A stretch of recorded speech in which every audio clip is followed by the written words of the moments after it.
Dear students, let us today study the physical properties of haloalkanes, monohaloalkanes, that is alkyl halides, which we represented by the formula Rx.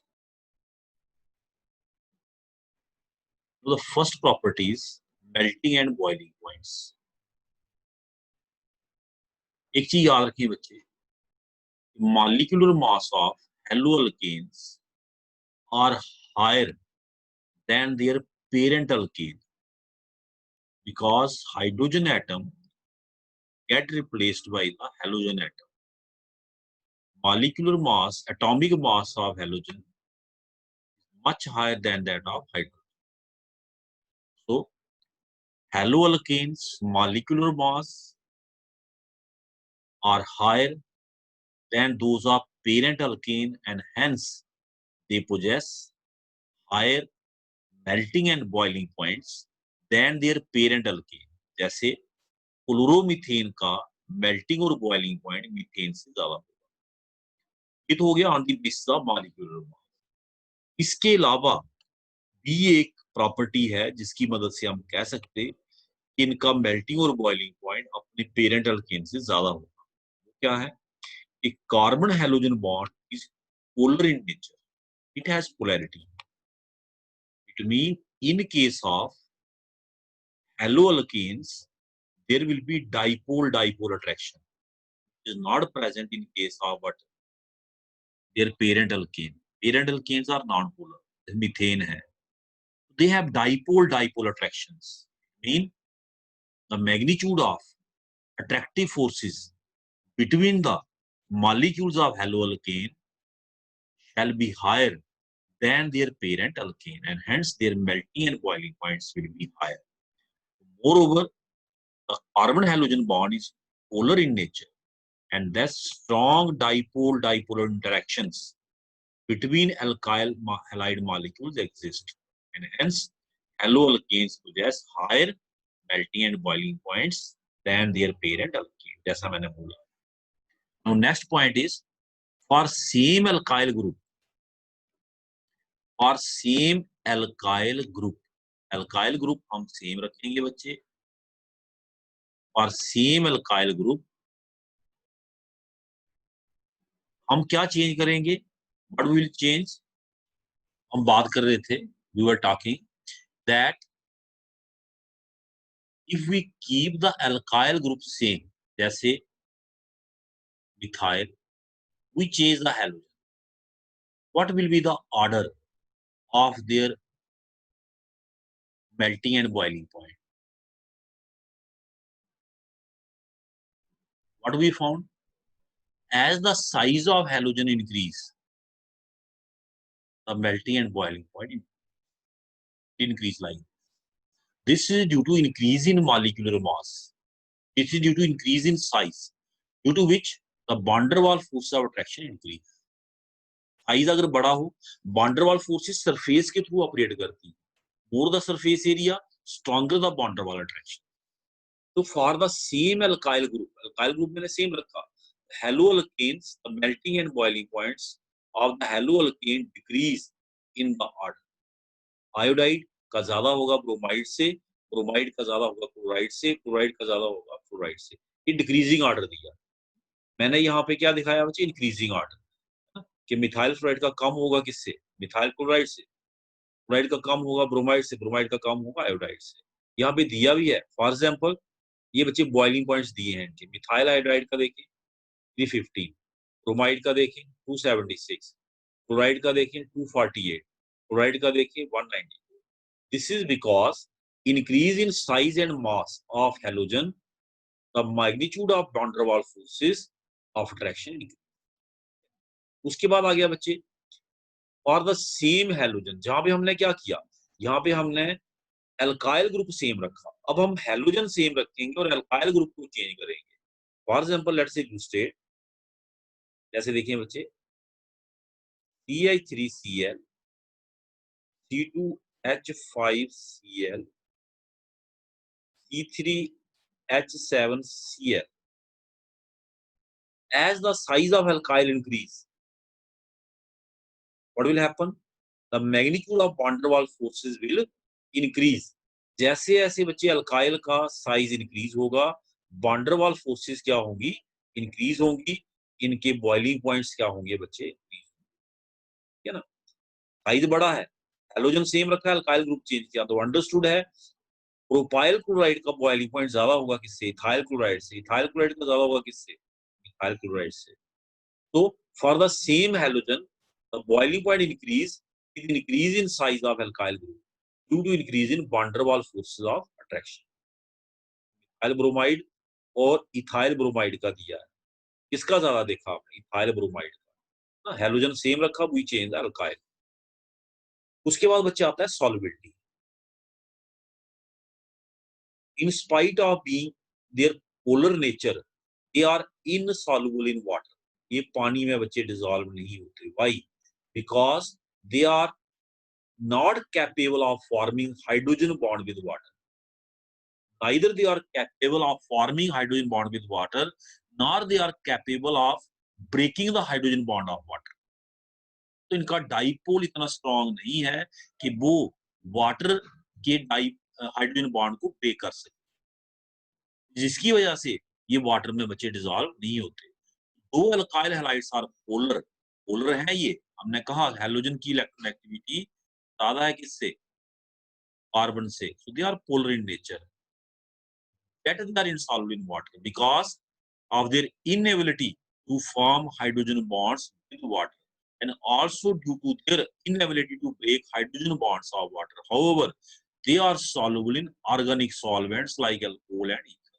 Light dissolves light. They themselves are organic, तो organic solvent में ये बच्चे dissolve हो जाते हैं। Next we have density. Alkyl halides, especially chlorides and fluorides, are lighter than water, but bromides and iodides are heavier. Density decrease with increase in size of alkyl group.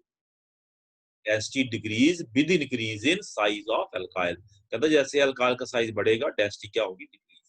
लेकिन अगर हम halogens की बात करें तो क्लोराइड और fluorides जो होते हैं they are lighter than water, जो ब्रोमाइड्स और आयोडाइड्स हैं they are heavier than water. This was all about their physical property. ये था बच्चे इनकी फिजिकल प्रॉपर्टी के बारे में। Now let us talk of their chemical properties. अब हम बात करते हैं बच्चे किसकी? Chemical property. के लिए हमें पढ़ना पड़ेगा, first of all we have to study about nature of carbon halogen bond. Carbon halogen bond की नेचर के बारे में हमें अंडरस्टैंड करना पड़ेगा। वो मैं पहले भी आपको बता चुका हूं कि जो carbon halogen bond alkyl halide में है उसकी नेचर क्या है? पोलर है। Why?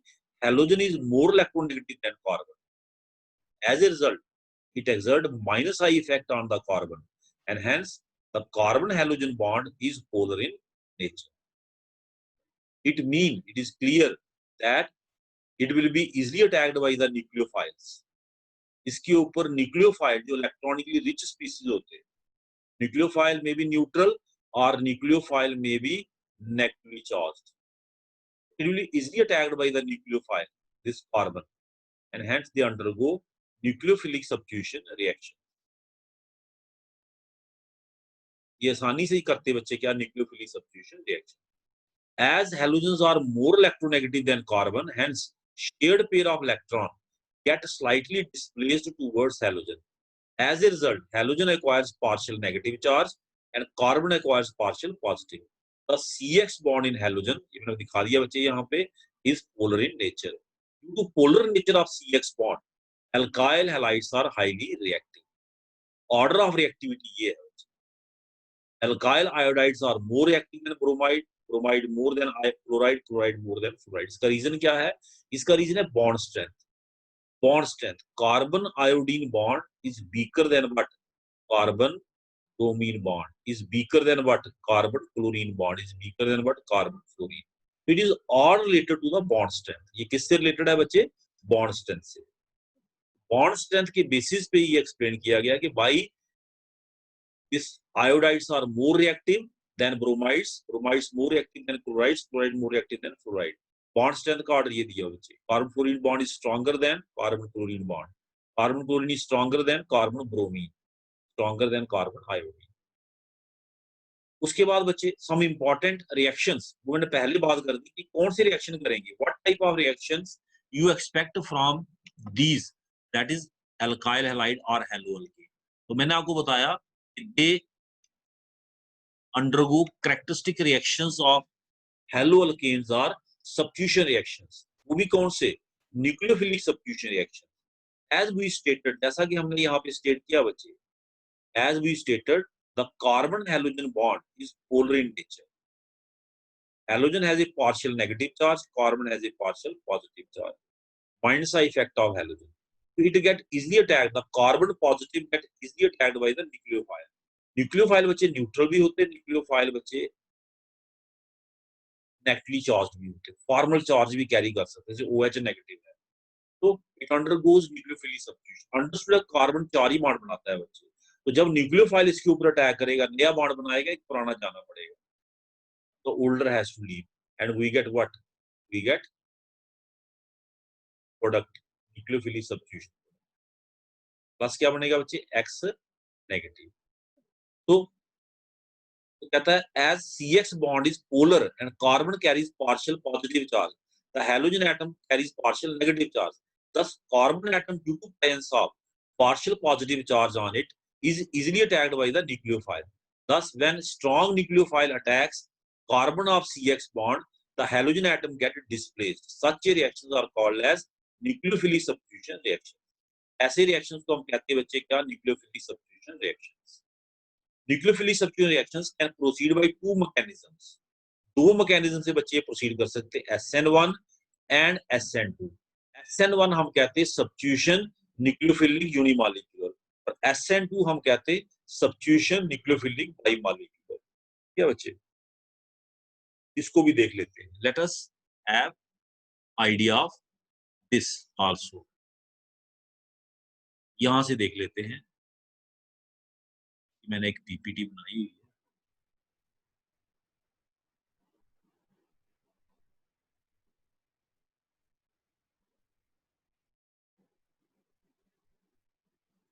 For example nucleophilic substitution reactions, जैसा कि मैंने आपको बताया, इसमें मैंने अल्काइल हैलाइड डिस्कस किए हैं। न्यूक्लियोफिलिक सब्स्टिट्यूशन रिएक्शंस क्या होते हैं बच्चे, these are the reactions which involve displacement of an atom or group of atom by another atom or group of atom, जिसमें हम एटम और ग्रुप ऑफ एटम को डिस्प्लेस करते हैं बच्चे बाय अनदर एटम और ग्रुप ऑफ एटम। अगर displace करने वाला इलेक्ट्रॉनिकली रिच स्पीसीज हो, अगर डिस्प्लेस करने वाला बच्चे इलेक्ट्रॉनिकली रिच स्पीसीज हो, that is nucleophile, we call it nucleophilic substitution reaction. जैसे यहाँ पे देखिए, यहाँ पे क्या है, ये अल्काइल हैलाइड है, ये हमने यहाँ पे न्यूक्लियोफाइल लिया हुआ है। मैंने कहा nucleophile can be neutral, nucleophile can be क्या बच्चे, नेगेटिवली चार्ज, तो यहाँ नेगेटिवली चार्ज लिया हुआ है। तो यहाँ पे बच्चे देखें, हेलोजन की इलेक्ट्रोनेगेटिव कार्बन से ज्यादा है, सो it is carrying partial positive and this is carrying partial negative, तो ये यहाँ अटैक है, तो इसको यहाँ से डिस्प्लेस करें, we get the nucleophilic substitution product. Now its types. अब नेक्स्ट स्लाइड देखते हैं इसकी types. Types of nucleophilic substitution reactions. Nucleophilic substitution reactions, there are two types, SN1 and SN2. दो टाइप्स के होते हैं बच्चे न्यूक्लियोफिलिक सब्स्टिट्यूशन रिएक्शंस। एक टाइप यहाँ पे ये आपके लेवल की नहीं है, SNI सब्स्टिट्यूशन न्यूक्लियोफिलिक इंटरनल, इसको हम यहाँ डिस्कस नहीं करेंगे। हम दो ही टाइप्स डिस्कस करेंगे जो आपके लेवल की हैं, आपके सिलेबस की हैं, SN1 एंड SN। पहले हम डिस्कस कर लेते हैं what is meant by SN1। SN1 का मतलब क्या है, SN1 means substitution nucleophilic unimolecular. इसका मतलब क्या हुआ, इसका मतलब है कि यहाँ पे जो रेट ऑफ रिएक्शन है, ये रेट से रिलेटेड है, केमिकल काइनेटिक्स आपने पढ़ी हुई है कि rate of reaction depend upon one concentration term. Rate of reaction एक कंसंट्रेशन टर्म पे बच्चे डिपेंड करेगा। अब क्वेश्चन है वो कंसंट्रेशन टर्म कौन है, what is that concentration term. हमारे पास बच्चे एक एल्काइल हैलाइड है और एक nucleophile, which are participating in the reaction. ये एक एल्काइल हैलाइड और एक कौन है, न्यूक्लियोफाइल। तो यहाँ पे क्या होगा, यहाँ पे जो रेट है that depend upon concentration of alkyl halide, यानी कि जो रेट डिटरमाइनिंग स्टेप होगा उसमें सिर्फ एल्काइल हैलाइड हिस्सा लेगा। It mean this reaction occur in 2 steps. इसका मतलब साफ है, अगर एक स्टेप में होता तो फिर तो दोनों पे रेट डिपेंड करता, रेट एक पे डिपेंड कर रहा है। It mean this reaction occur in 2 steps. तो याद रखें बच्चे, यूनिमॉलिक्यूलर का स्टेप से कोई लेना देना नहीं है, यूनिमॉलिक्यूलर का किससे लेना देना है, रेट से। That is rate depend upon concentration of only one reactant, and what is that reactant? That reactant is alkyl halide. So let us have next slide.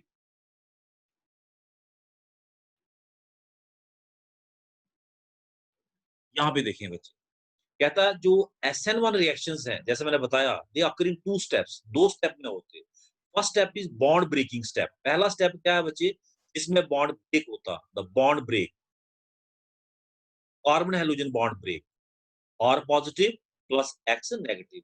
क्योंकि इसमें एनर्जी यूज हो रही है, it mean this step will be slow step.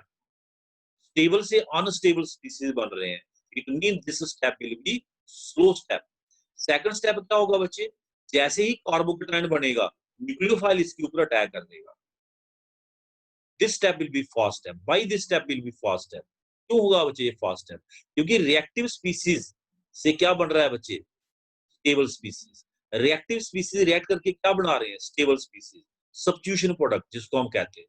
तो ये जो SN1 mechanism है ये किसमें होगा, ये उन एल्काइल हैलाइड में होगा जिसमें कार्बोकेटाइन बनने के चांसेस ज्यादा हों, where the carbocation can easily form. अब आप बताएं कौन सा कार्बोकेटाइन ज्यादा स्टेबल होता है, प्राइमरी, सेकेंडरी या tertiary? Tertiary carbocations are more stable than secondary and secondary are more stable than primary. इसका मतलब बच्चे साफ है कि जो टर्शरी हैलाइड्स हैं, tertiary halides, they follow this mechanism. Tertiary halide में ज्यादा प्रोबेबिलिटी होती है इस मैकेनिज्म की, क्योंकि जो टर्शरी कार्बोकेटाइन होता है बच्चे, that is more stable than secondary and secondary is more stable than primary. Tertiary halide समझते हैं ना आप, जिसमें halogen is attached to tertiary carbon, this is tertiary halide. Tertiary halide में इस मैकेनिज्म के होने के ज्यादा चांसेस हैं।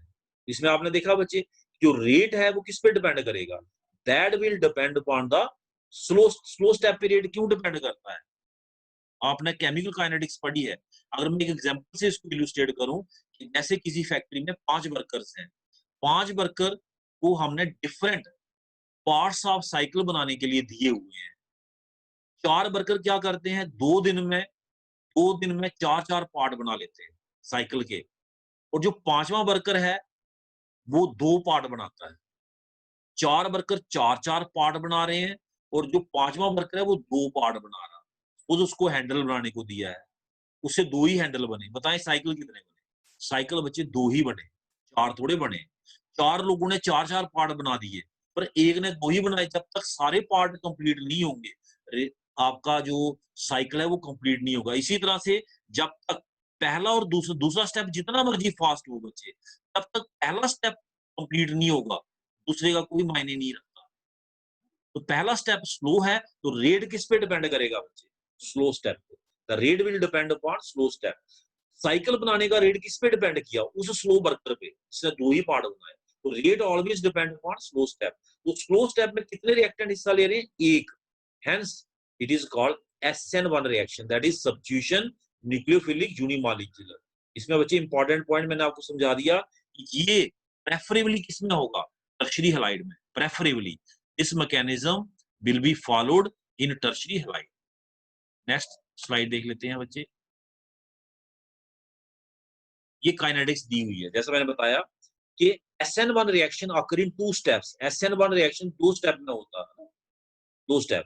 First step is slow step, rate always depend upon slow step, hence rate is proportional to alkyl halide. क्योंकि slow step में कौन था, आपने देखा स्लो स्टेप में कौन था बच्चे, अगर आप प्रीवियस स्लाइड को देखें फिर से, if you see slow step में कौन है बच्चे, alkyl halide. Hence rate depend upon but alkyl halide concentration. Rate किस पे डिपेंड किया, alkyl halide.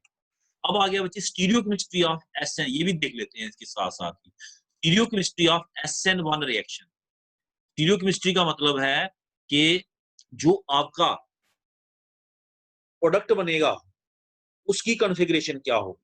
It will be same as that of reactant या चेंज होगी, क्या होगा? लेट अस सी। इसमें आपने बच्चे देखा कि ये वाला जो मैकेनिज्म है, SN1 मैकेनिज्म, इसमें जो फर्स्ट स्टेप है, that is formation of carbocation. इसमें कार्बोकैटायन का बनना मस्ट है। एल्काइल हैलाइड का आयोनाइज होना मस्ट है। पहला स्टेप इसका ये है बच्चे, ये आपने देखा अभी, कार्बोकैटायन इसमें बनता ही बनता है। तो carbocation is a planar species, trigonal planar. इसमें होती है sp2 हाइब्रिडाइजेशन। कार्बोकैटायन जैसे जो आपका ओरिजिनल कंपाउंड था, ये टेट्राहेड्रल था, इसमें sp3 हाइब्रिडाइजेशन थी। अब देखिए इसके पास एक इलेक्ट्रॉन कम है, कार्बन के पास जहां कितने इलेक्ट्रॉन थे? 4, अब कितने हैं? 3। विद इलेक्ट्रॉन, जो लिविंग ग्रुप है वो विद इलेक्ट्रॉन कार्बन का भी इलेक्ट्रॉन ले गया, तभी तो इसके ऊपर पॉजिटिव चार्ज है बच्चे। तो इसमें अब कौन सी हाइब्रिडाइजेशन हुई? sp2। So it is a planar species, planar. ठीक है, कार्बोकैटायन बन गया। Now it can be attacked from front, it can be attacked from back, because it is a planar species.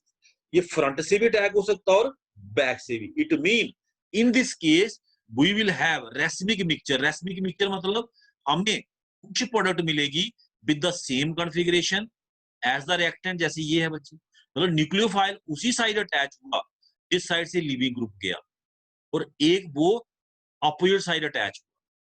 और अगर आप देखें, these two are mirror images of each other. ना अगर आपका कंपाउंड ऑप्टिकली एक्टिव है, जैसे मैंने X Y Z different groups लगाए हुए हैं, तो अंडरस्टूड है कि इन दो को अगर आप देखें गौर से, they are non superimposable mirror images of each. जैसे मेरे ये हाथ, अगर ये प्योर स्टेट में होंगे, इसकी ऑप्टिकल रोटेशन अलग होगी, इसकी अलग, बट इन इक्वल अमाउंट। जितना ये राइट को रोटेट करेगा प्लेन पोलर लाइट को, उतना ये लेफ्ट को करेगा। अगर ये 5 डिग्री प्लस किया, ये 5 डिग्री माइनस किया। जैसे अगर हम सपोज करें कि ये वाला डेक्स्ट्रो है, इसने प्लस 5 डिग्री किया रोटेट प्लेन पोलर लाइट को, इसने अंडरस्टूड है माइनस 5 डिग्री करना, because they are non superimposable mirror image of each other. पर हमें तो दोनों मिले, तो नेट रिजल्ट क्या होगा? 0। हमें तो दोनों मिले ना, हमें ये भी मिला, ये भी रिएक्शन मिक्सचर में। तो अगर आप इसका ऑप्टिकल एक्टिविटी चेक करेंगे तो 0 होगी। +5 -5 कैंसल, तो नेट इफेक्ट क्या होगा? We get racemic mixture. Racemic mixture किसको बोलते हैं? Which contain D and L amounts in equal amount. लेकिन एक्चुअल एक्सपेरिमेंट में क्या होता है बच्चे, जो रिटेंशन ऑफ कॉन्फ़िगरेशन, जैसे ये रिटेंशन है, ये अपोजिट, ये रिटेंशन, रिटेंशन थोड़ा कम होता, मतलब बैक साइड अटैक थोड़ा ज्यादा होता। बैक साइड अटैक थोड़ा क्यों? क्योंकि लीविंग ग्रुप जाते जाते क्योंकि लीविंग ग्रुप निकल रहा है, इसमें कोई शक नहीं है, पर जब वो निकल रहा है तो कौन सी साइड पे है? फ्रंट साइड पे, और है भी नेगेटिव। तो जाते जाते भी वो फ्रंट साइड को प्रोटेक्ट करेगा। तो फ्रंट साइड अटैक कंपैरेटिवली थोड़ा सा कम होगा as compare to back side attack. ये फ्रंट साइड अटैक है बच्चे, ये फ्रंटल अटैक है, ये बैक साइड अटैक है ना। बोलने को तो मैंने बोला कि इक्वल मोड में होगा and we get racemic mixture, लेकिन एक्चुअल में फ्रंट अटैक थोड़ा सा कम होता। क्यों? क्योंकि जो लीविंग ग्रुप है वो जाते जाते भी फ्रंट साइड को क्या करता बच्चे, थोड़ा सा न्यूक्लियोफाइल से बचाने की कोशिश करता, क्योंकि लीविंग ग्रुप भी नेगेटिव है, इट इज नेगेटिव, और न्यूक्लियोफाइल भी क्या है बच्चे? नेगेटिव। तो नेक्स्ट स्लाइड देख लेते हैं बच्चे। एक चीज मैं बताना भूल गया प्रीवियस स्लाइड में, रिएक्टिविटी ऑर्डर मैंने पहले ही बता दिया कि ये वाला जो SN1 मैकेनिज्म है, ये प्रेफरेबली कौन से अल्काइल लाइड में होगा? टर्शरी में, क्योंकि इसमें कार्बोकैटायन बढ़ना, यहाँ नेगेटिव चार्ज है बच्चे, लिविंग ग्रुप एज नेगेटिव जा रहा है, तो इसमें कार्बोकैटायन बढ़ना। तो कार्बोकैटायन सबसे स्टेबल कौन बनाएगा? Tertiary halide. Tertiary carbocations are much more stable than secondary, and secondary are more stable than primary. तो टर्शरी कार्बोकैटायन सबसे आसानी से बनता। तो reactivity order as far as SN1 में सबसे ज्यादा आसानी से कौन पार्टिसिपेट करेंगे बच्चे? टर्शरी हैलाइड, याद रखें। तो this was all about SN1 mechanism. अब हम बात करते हैं बच्चे इसकी SN2। नाम से पता चलता सब्स्टिट्यूशन न्यूक्लियोफिलिंग बाई मॉलिक्यूलर, यानी कि इसमें जो रेट है बच्चे, that will depend upon concentration of, इसमें जो रेट है वो डिपेंड करेगा concentration of alkyl halide as well as nucleophile, दोनों पे डिपेंड करेगा। रेट इक्वेशन ये होगी, रेट लॉ इक्वेशन जिसको हम कहते हैं, that is alkyl halide as well as nucleophile. Chemical kinetics के चैप्टर में आपने रेट लॉ इक्वेशन पढ़ी हुई है। Rate depend upon both, that is it is second order reaction, that is why it is called SN2। 2 का मतलब यहाँ order से है, तो यहाँ पे रेट चूंकि दोनों पे डिपेंड कर रहा है, it mean it is one step reaction. दोनों रेट डिटरमाइनिंग स्टेप में आने चाहिए। both the reactant, that is nucleophile as well as alkyl halide, should be in the rate determining step। तभी पॉसिबल हो सकता है अगर रिएक्शन एक ही स्टेप में हुआ हो। दैट इज व्हाई वी से इट इज क्या बच्चे, reaction which occur in one step. SN2 2 का स्टेप से लेना देना कोई नहीं है बच्चे, 2 mean order, second order kinetics follow करता है ये। That is rate depend upon concentration of both alkyl halide as well as क्या बच्चे, न्यूक्लियोफाइल। क्योंकि ये वन स्टेप रिएक्शन है, तो इसमें क्या होता है बच्चे, attack of the nucleophile and departure of leaving group occur simultaneously. ये बच्चे देखें एक ही स्टेप है, जिस समय न्यूक्लियोफाइल अटैक करता उसी समय जो आपका लीविंग ग्रुप है, हैलाइड ग्रुप, यहाँ पे लीविंग ग्रुप बाहर निकलता, and we get nucleophilic substitution product. तो rate depend upon both reactants as this reaction occur in single step. यहाँ पे रेट दोनों पे डिपेंड करा बच्चे, क्योंकि ये रिएक्शन क्या हुआ बच्चे, सिंगल स्टेप में। अब इसका मैकेनिज्म भी देख लेते हैं। ये बच्चे इसका मैकेनिज्म, यहाँ पे क्या देखा आपने कि न्यूक्लियोफाइल इज अटैकिंग। अब कहां से अटैक करेगा बच्चे, अंडरस्टूड दैट बैक से, फ्रंट से क्यों नहीं, फ्रंट पे लीविंग ग्रुप है, leaving group itself is negative, it is carrying partial negative, ये इसको यहां से अटैक नहीं करने देगा, किसको, न्यूक्लियोफाइल को, it has to attack from the back। इसमें क्या होगा बच्चे, जिस समय न्यूक्लियोफाइल अटैक करेगा उसी समय लीविंग ग्रुप जाएगा। दैट इज जैसे जैसे ये बॉन्ड बनता जाएगा वैसे वैसे ये बॉन्ड टूटता जाएगा। We get a transition state in which old bond is breaking and new bond is forming. बच्चे फर्क देख लें, जो हमने पहले वाला मैकेनिज्म पढ़ा उसमें क्या था, alkyl halide break heterolytically to form carbocation and halide ion, ये पढ़ा आपने SN1 में। अब यहाँ पे क्या है, what is happening here, here attack of the nucleophile and departure of leaving group is occurring simultaneously, है ना। तो जैसे जैसे ये बॉन्ड न्यूक्लियोफाइल के साथ बन रहा है वैसे वैसे टूट रहा है, and ultimately we get the product. तो attack of the nucleophile from side opposite to that of leaving group, understood है बच्चे। मैंने कहा फ्रंट साइड से अटैक फिजिबल नहीं होगा, क्यों, leaving group is carrying partial negative, negative negative को रिपेल कर देगा, it will attack from the back. Formation of transition state, old bond is breaking, new bond is forming, and finally departure of leaving group. इसमें बच्चे एक ही step में reaction हुआ, ये तो सिर्फ transition state, intermediate step, step एक ही है। तो hence the rate depend upon both reactants, rate यहाँ पे दोनों पे डिपेंड करेगा, ठीक है बच्चे। अब देखिए इसकी स्टीरियोकेमिस्ट्री, क्योंकि इसमें जो अटैक है बच्चे वो अपोजिट साइड से होता, इसलिए concentration of this sorry stereochemistry of the product is opposite to that of what configuration is opposite to that of what reactant. उल्टी होगी बच्चे, देखिए लीविंग ग्रुप क्या अपोजिट साइड से अटैच हुआ, the nucleophile attacks the electrophilic centre on the side that is opposite that of leaving group, hence there is inversion of configuration. इसको हम बॉल्डन inversion भी कहते हैं, साइंटिस्ट के नाम पे इसका नाम है बॉल्डन इन्वर्शन। बच्चे कभी आपने तूफान में छाता खोला है, तूफान आंधी तूफान हो उसमें आप छाता खोलें क्या होता है, छाता उल्टा हो जाता है।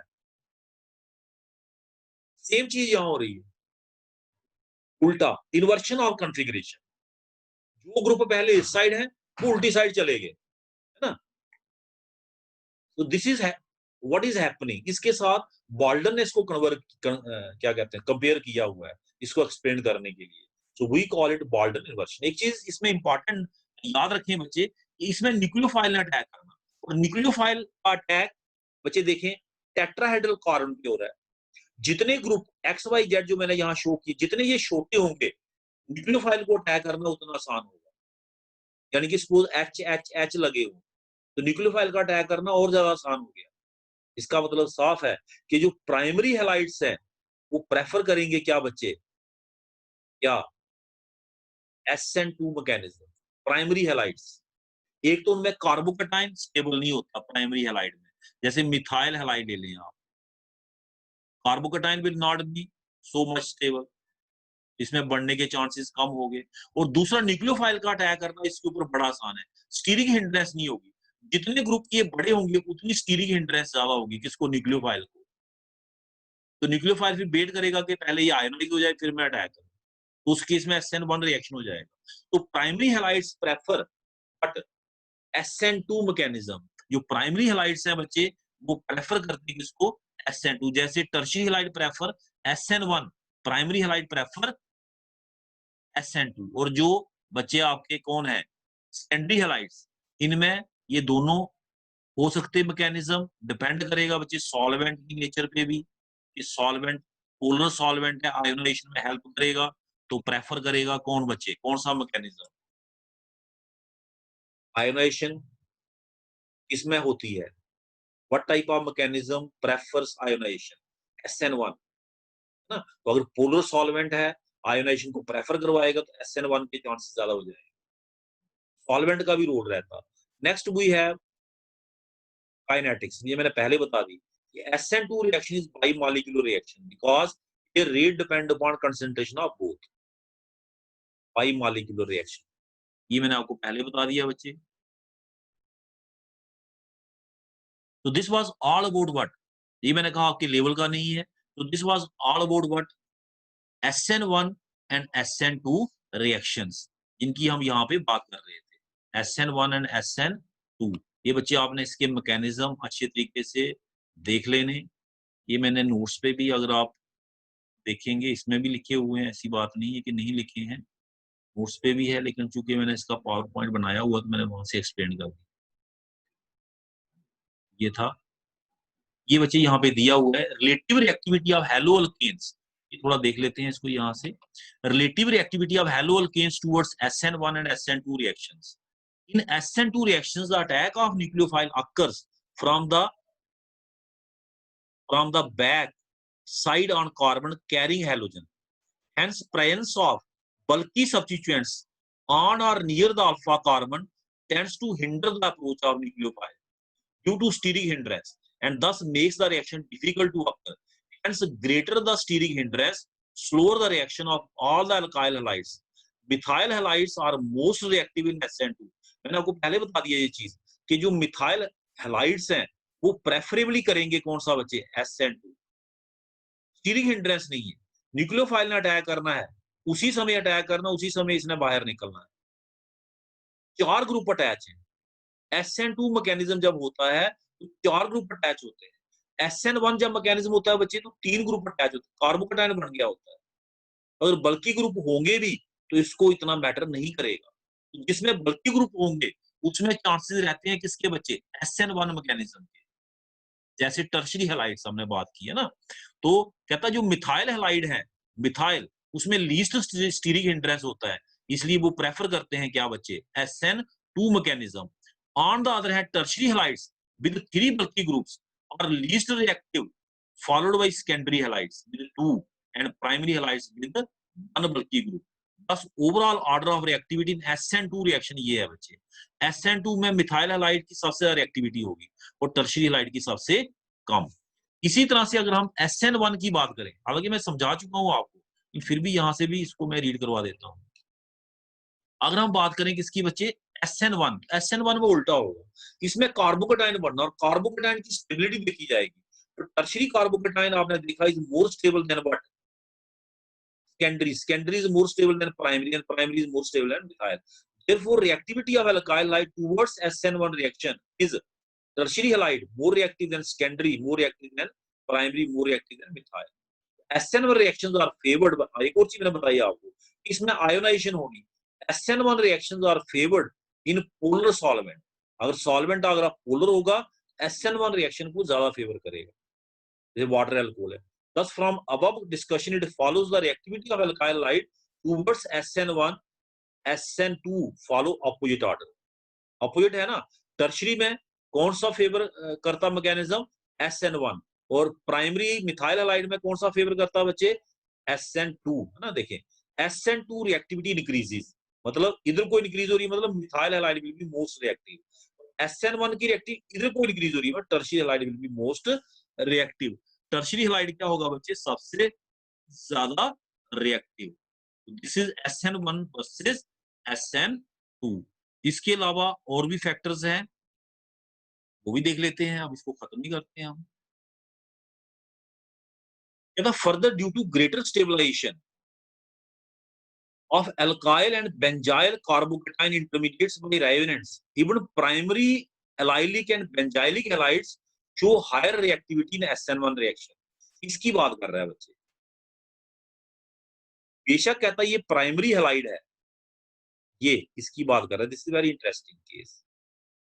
बेशक ये प्राइमरी हैलाइड है but it prefer SN1। Why? क्यों? कहता क्योंकि जो कार्बो, हमने पहले ही कहा कि अगर कार्बोकेटाइन स्टेबल होगा, एक्सेप्शनल केस आ गया इसमें, कार्बोकेटाइन ये बढ़ना, अगर कार्बोकेटाइन स्टेबल होगा उसके बढ़ने के अगर चांसेस होंगे तो वो SN1 फॉलो करेगा। कार्बोकेटाइन किस में बढ़ना? SN1 में। क्यों? कार्बोकेटाइन स्टेबल है बिकॉज ऑफ रेजोनेंस। ये रेजोनेंस पाई इलेक्ट्रॉन कंजुगेट कर रहे हैं पॉजिटिव चार्ज से, तो because the carbocation is stabilised and hence it prefer SN1। इसी तरह वो एलाइल की बात कर रहा है, एलाइल हैलाइड्स इसकी बात कर रहा है, इसको भी देख लो। इस ये वाले हैलाइड भी प्रेफर करेंगे क्या बच्चे? SN1। क्वेश्चन है क्यों? अगर आप इसका बच्चे आयोनाइजेशन करें, what you get this carbocation, it is also stabilised by resonance. Resonance की जो स्टेबिलिटी होती है वो अदर फैक्टर से ज्यादा इंपॉर्टेंट होती है, मैटर करती है, उसकी वजह से कहता है ये भी प्रेफर करेंगे क्या? SN1। ये एक्सेप्शनल केस आ गया। Allyl carbocation and benzyl, allyl halide, allyl halide से बनेगा, इसको बोलते हैं एलाइल ग्रुप। एलाइल हैलाइड से बनेगा एलाइल कार्बोकेटाइन, बेंजाइल हैलाइड से बनेगा बेंजाइल। तो allyl halides and benzyl halides also prefer SN1। Conclusion: from above discussion we conclude that methyl and primary alkyl halides predominantly undergo SN2 mechanism, whereas tertiary halides undergo SN1. Secondary halides, primary allylic, primary benzylic halide may react predominantly either by SN1 or SN2 mechanism or by both mechanism without much preference depending upon nature of nucleophile and the solvent. Solvent also plays major role। अगर solvent आपने polar रखा है, polar which help in ionization, तो वहां पे SN1 जैसे इस case में सॉल्वेंट कहता है एक मेजर रोल प्ले कर सकता है। कार्बोकेटाइन स्टेबल बनने के चांसेस हैं, सॉल्वेंट आप पोलर डाल दीजिए तो ये बनने के चांसेस बढ़ गए, मतलब SN1 के चांसेस बढ़ गए। इसी तरह इसमें भी solvent can divert the mechanism to SN1 preferably. क्यों? कार्बोकेटाइन स्टेबल है, पोलर सॉल्वेंट डाल दीजिए आसानी से बन जाएगा। तो this was all about what? substitution nucleophilic unimolecular and substitution nucleophilic bimolecular। Thank you very much।